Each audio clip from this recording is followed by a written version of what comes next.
നമസ്കാരം. കലോത്സവ നഗരിയിൽ നിന്നും എഇഒ നമ്മോടൊപ്പം ചേർന്നിട്ടുണ്ട്. നമസ്കാരം. അപ്പോ ഇന്നത്തെയും ഇന്നലത്തെയും കലാപരിപാടികൾ എങ്ങനെയായിരുന്നു?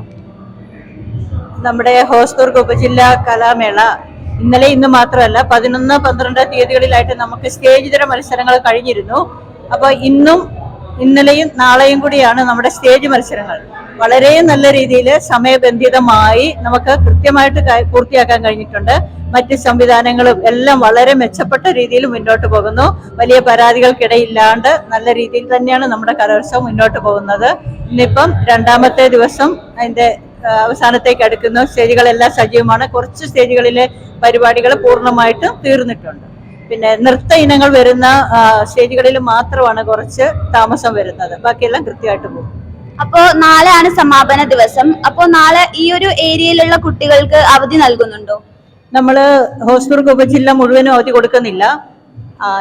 ഞാനിപ്പം അവധി കൊടുത്തിട്ടുണ്ട്. കള്ളാർ പഞ്ചായത്തിൽ ഉൾപ്പെടുന്ന LP UP സ്കൂളുകൾക്ക് അവധി കൊടുത്തിട്ടുണ്ട്. അവർക്ക് ഇവിടെ വന്ന് പരിപാടി കാണാനും അധ്യാപകർക്ക് പങ്കെടുക്കാനും ഒക്കെ വേണ്ടിയിട്ട് ആ സ്കൂളുകൾക്ക് മാത്രമേ അവധി കൊടുത്തിട്ടുള്ളൂ. ഹൈസ്കൂളിന് അവധി കൊടുക്കണമെങ്കിൽ അത് DO കൊടുക്കണം.